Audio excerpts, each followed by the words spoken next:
हम compete कर सकते हैं दुनिया के साथ, लेकिन हमें लेवल प्लेइंग फील्ड है। कम से कम हमारी जो शाहरग है, और शाहरग जिसको कहते हैं वो ये है कि बिजली और गैस है, ये अगर हमें अवेलेबल होती है तो हम 50% जो है अपनी हमारे प्रॉब्लम यहाँ रिजॉल्व हो जाते हैं। इसी तरीके से बाकी जो है हमारा इंटरेस्ट रेट को जो है तो वो रीजनल हिसाब से सही रखा जाए, और उसमें जो है हमने जो कि कम्पीट करना है, और हमें ये स्पेशल जो है इंटरेस्ट रेट दिया जाए।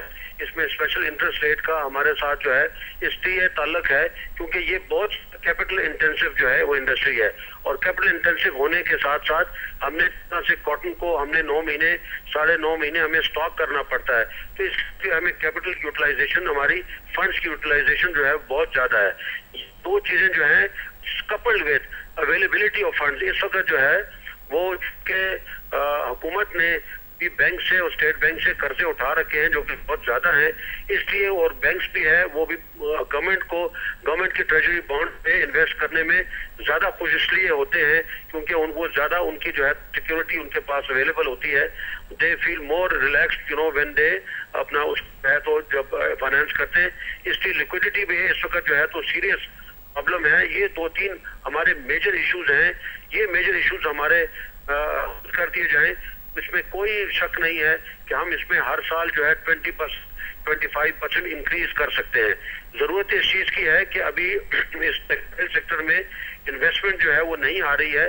पिछले वक्त जबकि एक वक्त था आज से तकरीबन 8-9 साल पहले, वो तकरीबन $1.5 बिलियन की इन्वेस्टमेंट जो है एक साल में आई है, जो कि अब जो है वो $200 मिलियन भी इन्वेस्टमेंट नहीं रही है। टेक्सटाइल इंडस्ट्री वो इंडस्ट्री है जिसको के PMR यानी बैलेंसिंग, मॉडर्नाइजेशन और रिप्लेसमेंट भी साथ के साथ करनी पड़ती है। Only then it remains competitive, और क्वालिटी के वाइज से वो सही रहती है। और साथ आप इसमें जो है तो मुल्क की जरूरत के लिए ग्रोथ की जरूरत है। हमें जो है इस वक्त MFN जिस वक्त हम देते हैं तो उसमें भी हम यही अर्ज करते हैं कि हमारे पास एक्सपोर्ट सरप्लस की जरूरत है, और एक्सपोर्ट सरप्लस जो आएगा उसी तरीके से आएगा कि जो कि इंडस्ट्री बंद है वो चले, और जो कि आधी चल रही है वो चले, और उसके साथ साथ नई इंडस्ट्री जो है इस फील्ड में आए ताकि हम एक्सपोर्ट सरप्लस क्रिएट करें। और एक्सपोर्ट सरप्लस करने के साथ साथ हम एक नई मार्केट में जब एंटर करते हैं तो हमारे पास वो मटेरियल हो जो कि हम एक्सेस मटेरियल हो, एक्सेस एक्सपोर्ट सरप्लस हो, जो कि हम जो है वो उसको एक्सपोर्ट कर सकें। जी अच्छा, मोहसिन रज़ी साहब, डॉलर के मुकाबले में अगर देखें तो रुपए के कदर में हमें मुसलसल कमी नजर आ रही है। आज भी अगर देखें ओपन मार्केट में डॉलर जो है वो 93 रुपये पे जो है वो ट्रेड कर रहा है।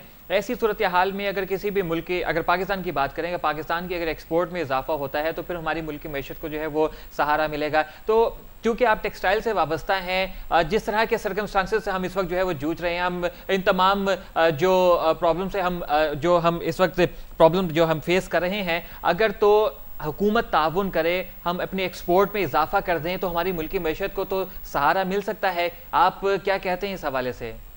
देखिए, हमने कभी भी ये नहीं कि हम जब भी बात करते हैं, चाहे वो कॉटन की एक्सपोर्ट होती है, इंडिया ने कॉटन जो रॉ मटेरियल है उसकी एक्सपोर्ट के ऊपर बैन लगाया, और इसलिए बैन लगाया कि वो चाह रहे थे कि उनकी जो सनत है उसको मिले। हमने उसके बरक्स कभी भी ये नहीं कहा कि हमारे फार्मर को नुकसान दे।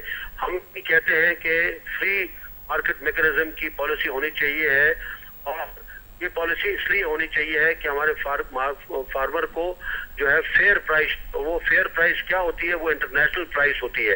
तो जिस वक्त कि अगर कोई इंडस्ट्री वाला उसको स्क्वीज करना चाहे, उसको ब्लैकमेल करना चाहे, तो वो इसलिए नहीं कर पाएगा क्योंकि उसके पास second buyer in the shape of the whole world available होगी। तो मतलब कहने का ये है कि अगर हम उनसे औने पौने दाम पे माल खरीद रहे हैं तो they always have the option to export their product. तो इसलिए हमने कभी इसके लिए हमने जो है कई सालों से हम यही अभी कह रहे हैं कि जो है आप तक एक्सपोर्ट पे बैन न लगाया करें। मार्केट चाहे नीचे हो, ऊपर हो, क्रॉप ज्यादा हो, कम हो, हर हालत में जो है एक्सपोर्ट खुली होनी चाहिए ताकि फार्मर को तकलीफ ना हो। इसी तरीके से हम कहते हैं कि यार्न एक्सपोर्ट भी खुली होनी चाहिए। This should be a policy of free trade mechanism. साथ ही साथ जिस तरह से आपने अभी पूछा, वो डॉलर की जहां तक तलक है, वो डॉलर की वो जो एफेक्ट होता है या जो है रुपया हमारा डिप्रिशिएट होता है, तो उससे जरूर हमारी जो है तो सनत को फायदा मिलता है। लेकिन हम ये समझते हैं कि ये मुल्की मफाद नहीं है।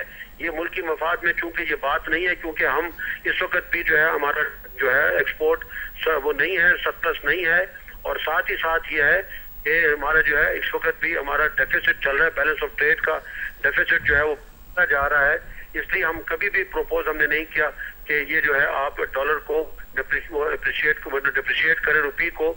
तो हम ये समझते हैं कि हालांकि इसमें जरूर है क्योंकि हमें इसमें फायदा मिल जाता है, लेकिन मुल्की मफाद में हम इसके अगेंस्ट ही बात करते हैं कि इसको रुपये को स्टेबलाइज होना चाहिए और इसको ज्यादा क्रॉस नहीं करना चाहिए, क्योंकि ये मुल्की मफाद में और जो यहाँ नेशन है उसके मफाद में और यहाँ के जो अवाम है उसके मफाद में ये नहीं होगा। इसलिए भी नहीं होगा क्योंकि हमारे पास एक्सपोर्ट सरप्लस नहीं है और इसका फायदा चंद लोगों को मिलेगा, इसका फायदा जो है चंद इंडस्ट्री को मिलेगा और उससे तो मुल्की मफाद इससे वाबस्ता नहीं है। जी अच्छा, मोहसिन अजीज साहब, आप चेयरमैन हैं एप्टमा। आइंदा आने वाला बजट हुकूमत की जानिब से दावा किया जा रहा है कि बिजनेस फ्रेंडली ये बजट है। टेक्सटाइल सेक्टर के हवाले से आप ब्रीफली बताइए कि क्या तवक्कुआत हुकूमत से की जा रही हैं।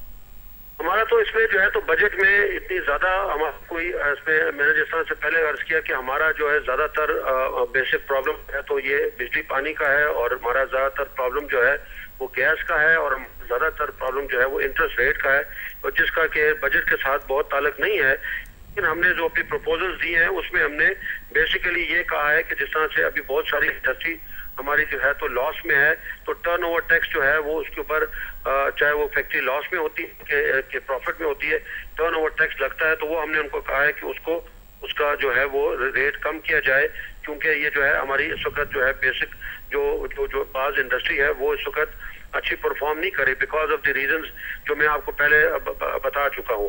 तो इसकी वजह से हमने बेसिक तो ये बातें मांगी हुई है गवर्नमेंट से, और दूसरा हमने सेल्स टैक्स के हवाले से ये बात की हुई है कि सेल्स टैक्स जो है वो इस वक्त पहले जीरो रेटेड था इस मुल्क में तमाम एक्सपोर्ट ओरिएंटेड इंडस्ट्री के लिए, लेकिन इस वक्त जो है तो पिछले बजट से थोड़े से मुद्दत पहले यानी तकरीबन मार्च अप्रैल 2011 में ये जो है इसको टैक्स रेट में ले आया गया है, सेल्स टैक्स रिजीम में लाया गया है। लेकिन वो चूंकि उसकी जो रिक्वायरमेंट्स है वो हम फुलफिल भी कर रहे हैं, तो जो है वो हमारे को एक हैरेसमेंट क्रिएट हो रही है। उसके सिलसिले में हमारी गुफ्तगू जो है हुकूमत के साथ चल रही है कि उस सिलसिले में हमें बात की जाए और इसको रैशनलाइज किया जाए, क्योंकि ये जो है हमारे बहुत सारे 85 हम एक्सपोर्ट कर लेते हैं और बाकी इरेगुलर एक्सपोर्ट भी है जिसको हम एक्सपोर्ट करते हैं, लेकिन अफगानिस्तान वगैरह और इस तरह के जो मुल्कों को माल जाता है वो रेगुलर एक्सपोर्ट में नहीं आता। तो स्मगलिंग भी आप नहीं कह सकते, लेकिन वो आइटम यहाँ से उस तरफ जाते हैं और वहाँ के लोग जो है तो यहाँ से माल लेकर जाते हैं विदाउट टू देयर कंट्री, तो वो हमारी स्मगलिंग नहीं है। इसी तरीके से चाइना वगैरह से बहुत सारा माल यहाँ पे आता है और वो काफी कम रेट पे आता है, इसलिए सेल्स टैक्स के हवाले से हमने कुछ प्रपोजल दी हुई है। जी बहुत बहुत शुक्रिया आपका मोहसिन अजीज साहब रॉयल न्यूज़ से बात करने का, और बहुत सी बातें थी जो कि आपके साथ यहाँ पर अभी डिस्कस करनी थी, लेकिन वक्त की किल्लत की वजह से आपसे ये बातें नहीं कर पाए। आइंदा आपसे ज़रूर हम जो है वो गुफ्तगू करेंगे और मज़ीद डिटेल में हम बात करेंगे। बहुत बहुत शुक्रिया आपका रॉयल न्यूज़ को ज्वाइन करने का, हमसे बात करने का। हमारे साथ नाज़रीन मौजूद थे इस वक्त एप्टमा के चेयरमैन पाकिस्तान मोहसिन अजीज साहब, जो कि हमसे बात कर रहे थे टेक्सटाइल एक्सपोर्ट में होने वाली कमी के हवाले से। 72 पॉइंट्स कमी के साथ मार्केट ट्रेड कर रही है 14,069 पे। कल तक के लिए इजाजत दीजिए, अल्लाह हाफिज।